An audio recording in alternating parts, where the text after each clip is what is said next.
If animation is the lifeblood, background art are the veins. Wait, shouldn't the storyboards be the veins? Background art is the plasma? Look, background art takes up 80% of the screen, sometimes 100. If animation brings characters to life, background art does that for the setting. From the gleaming spick and span of customer service in Apak Hotel, or the grungy, well-worn aesthetic of Kowloon, consider background art the veins that transport us to other worlds. Give it up for best background art.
With Best Background Art, the jury winner is City, the Animation.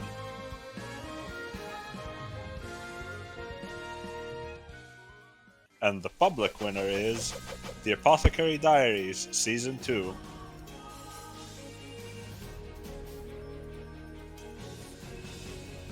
So background art is always an interesting category to me because background art is by its definition static, right? It's like everything that's in the background. But with City, I find it interesting in that the city itself is almost like a character of the story, right? Like City, it's in the name of the show. It's a really big part of what the show is. Do you think that is what lended it towards winning background art for y'all? I wouldn't say it's just because the city is the titular character of the show, because even Kowloon Generic Romance has Kowloon as its title character. But, okay, I'm not saying that you picked you know no, what no, I mean. of course, no. I'm just saying. I think the more interesting element is beyond just that it's a vast interconnected city, is that the specific direction they chose with their background art. Instead of doing a typical background art where you can tell apart what is the set layer and what's the background layer, it's obviously painted, right? Whenever you see backgrounds in animation, you can pick up on this part is background, and if something is a character is going to interact with something, that something is going to be hand drawn, so you can tell that difference that's there. So what City tries to do is it basically tries to evaporate that distance so that the entire image is just one flat harmonious thing. I don't mean flat in a negative sense. It's just it's more that the cell layer and the background layer are so seamlessly connected that you cannot tell where one begins and the other ends. And I think it's a very bold choice because it's not what your typical anime looks right? What they're trying to recreate is essentially the manga as it exists, just more a color version. And that choice seems very simple to do, but in actuality pulling that off is incredible because you cannot use regular painting techniques. You have to use line art, and that line art cannot be so thick that it basically takes over your character art, right? Because the character art also has to have thick line art to distinguish itself from the line art of the background. And the texturing of every element has to have detailing on it, right? So for a piece of wood, that will have lines to show where the grain of the wood is. That line, you cannot just create line art for every single piece of the wood grain, you have to deliberately choose, oh, this much detail I want to have so that it doesn't pull too much attention away from the main part of the image. And creating that holistic idea, like creating that kind of a cohesive image, is what is so challenging and what's so exciting about City's art direction. And of course, then you have the color design of it, which it just looks incredibly pleasing for any, like you pause it for any second, any scene, anywhere. It just looks like, wow, you can just hold it and like print it out. And That's really interesting because, City has obviously been praised a lot in terms of Kyoto Animation's like production prowess, right? But you don't really jump to background art being another facet of just the amount of effort and the amount of attention that's been poured into this. So I'm really glad that we were able to showcase it here. I mean, the way that you were talking about it, it reminded me of like old Looney Tunes cartoons, right? Where, Wile E. Coyote will be running around and then you'll see like a very obviously differently colored section of the ground where course, he's going to fall into a pit. The fact that they were able to make it so seamless, like you said, is really impressive. Now, Math, the public one over here is Apothecary. I was a little interested because last year, Apothecary Season 1 was up for debate as well, and it didn't end up winning there. I'm wondering if, in your opinion, if you think that Season 2 changed things up at all in terms of the whole, like, Chinese palace kind of thing, or if you think there were just different levels of competition this year. I do think it's mostly down to the competition last year being more striking among the most popular shows. Like last year's winner was Frieren, and that also had just an incredible art direction that was very easy to pick up on for members of the public. But Season 2 does add new things to the Apothecary Diaries as well. Like you get to explore new locations around the palace, especially in the north side. It's the northern area of the palace, where there's like the Shrine of Choosing and the mushrooms and stuff like that. Yeah, the abandoned northern area where it basically explores the history of the old emperor inside this area, and that also leads to quite a few beautiful shots of foliage and close-ups of plants for Mao Mao to examine. And then later on in the season, they end up traveling outside of the imperial capital to... It's the northern capital and generally the northern province area they travel to. Again, north, but it's... They go in even further north. Yeah, different types of north. Yeah. But there's like a direct parallel between the two norths as well, which is tied into the background art, which is quite neat. Like, so the northern area of the Imperial Palace has like black facades, like the eaves and the shingles that you see on side. They have like black facades. Similarly, if you go to the northern capital, that also has a black facade, and they directly tie this together in a way which is a spoiler that I won't tell the audience, but you can connect it together. It's also neat how you can see that the provincial residences are much less luxurious in their interiors, even if the outside does still have the striking Chinese architecture. It seems like to me this is not an instance of the public not knowing what they're doing then, right? Because it seems like you did have good things to say about Apothecary. It just wasn't your favorite. I was actually much higher on it than the rest of the jury, but yeah, I think Apothecary has a lot of really neat stuff. Though I also want to shout out Kowloon if I have the time, because I think that show was quite underwatched, and I wouldn't say like it's as good of an adaptation as it could have been, but the background artwork in that show is incredible. It just brings to light Kowloon, which itself is like such a unique location, like singular location in history, right? But it brings like a real place. Like, isn't that crazy? It's a real place. Yeah, it's a real place, but the way they play with it, like, it's not actually a real place. They are saying that this is a fake recreation of the place. This is like the third creation of Kowloon, and that level of detail is brought in the background art, where it chooses to recreate some elements directly, and otherwise it tries to romanticize it because there is this element of memory at play at the core of this anime. So that part coming through in the background art is I found that incredible. And then the artwork itself is really pleasing to look at. Like, there's highlights basically every episode. You can stop and like take screenshots, and it's like City looks great. Like, City looks great every moment. That's fine, but Kowloon, it will actually take your breath away at points, which I think is a thing which City doesn't really do. I do think there's an element of City coming out a bit on top Yeah, because of the uniqueness of adopting this comic style, which stands out more than Kowloon, which sort of is a perfection of the normal or the usual anime background style. But yeah, Kowloon definitely stands out. In a way, it's a return to form for the background art category with Yuji Kaneko, who got three series in the top 4 2 years ago. That is correct. Good old Yuji Kaneko. You know what really stands out to me about Kowloon is just the fact that it's so grungy, right? Like it feels like a lived-in city. Like a lot of the background art we praise for like really like cleanliness, like beautiful nature and stuff. But this is the first time I've seen something like really grungy, you know?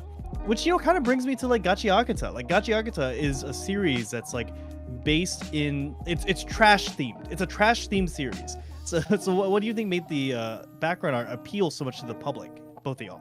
Okay, so I think the public was attracted to it not because of the trash element, but more so because how much the show's symbolism comes through in its background art. Like from this outset, you'll see that the area between the rich and the poor is divided along a very clean axis, and that brings a very evocative kind of image. And then when you go down to the ground, you see that there is areas which are filled with trash, but then there's also areas which are surviving and civilized, and they are like they have created up structures that protect them from this trash environment, right? And that element coming through in the background art is quite interesting. But at the same time, I think it's kind of too repetitive. Like the trash areas are just filled with like CG elements of trash, which is not that interesting to look at. And then there's the elements of graffiti which are in Canvas Town and around the headquarters of the cleaners, and those are also interesting to look at, but at the same time they don't feel like they're saying anything in particular, as opposed to just that these people are artistic and they have their own something going on. So in that sense, it's a bit disappointing. That's why the jury ranked it a bit lower, but I do think it has interesting ideas in there. Yeah, I do think that the graffiti art throughout Gachi Akuta, combined with trash, like it's a fairly familiar aesthetic, I'd say. Yeah, we had graffiti in the Buchiguri last year as well, right? A huge amount of and that was second last year. Yeah. Yeah, but the specific combination of graffiti on these sort of steel walls that where it comes across as people making do with whatever they can find around, it's a fairly evocative theme, I think. I think it's a good reminder of how background art not only is there just to look pretty and to give context to the setting, but also can provide its own sort of like narrative symbolism, right? I think that's interesting in what the public tapped into. Last question. We have so many different styles and different settings and different types of background art within this category. I just wanted to ask how hard it was to compare, and like what is your criteria when you are comparing things like, you know, the wonderful like pretty rocks of Ruri Rocks against the like kind of crazy stylization of panty and stocking. Like how did that process go? Yeah, so I don't think there's a set criteria, but the things we look at is basically the art style. As you said, Pantene Stocking has a unique art style. Anne has a very unique art style. It's like pastoral and stuff like that. But at the same time, then we look at the content, how the background art informs the world building, how it informs the personalities of, like, it tells you about the personalities of the characters, how they arrange their rooms, right? Like, Ruri Rocks has, like, very messy lab, which tells you like these people are more concerned about their studies than they're actually maintaining a clean place. And similarly, then we more than that, we also look at the execution, the variety. So if something has a good idea but it just keeps repeating that same background again and again, then we duck it. Like the second half of Gachi Okuta happens entirely inside this caved area, which essentially put it down for the jury. So yeah, those are the elements we look at. It's also not like an exact science. Like different people very much prefer different things. Like the discussion between City and Kowloon was very close because of some people valuing more the Kowloon's technical execution over City's style, but well, in the end, it did come out on top for its uniqueness. Well, thank you guys both for coming out. It's so funny because I used to be kind of like a background art hater. Right? I was like, background art, why do we need this category? I in past years, I tried to cut it as a category. But from this discussion and from watching the discussion over the years, I'm really glad we do talk about it every year. So thank you so much.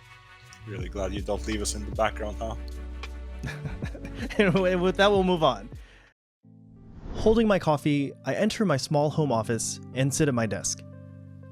When I open my computer, I receive a message telling me I have won these awards. The awards for Best Animation and Best Background Art. They want me to write a comment about receiving these 2 awards, apparently. Well then, what kind of comment should I leave them with? As I peek through the gaps in my blinds, I see that it's raining outside. I decide I'll take today to think about it. Rain is nice. I can do my job without taking a single step outside, so it makes me feel like I have a little bit of an advantage over people who work outside. The rain outside, my small home office, the smell of the coffee, Keith Jarrett playing from my vinyls. The time for me alone, my emperor time, has begun. Before I know it, I've stacked up 108 empty coffee cups, and I've reached one single truth. The awards for Best Animation and Best Background Art. These aren't really awards that the manga authors should be commenting on. Looking into it, I find that these awards are done by an overseas anime fan community.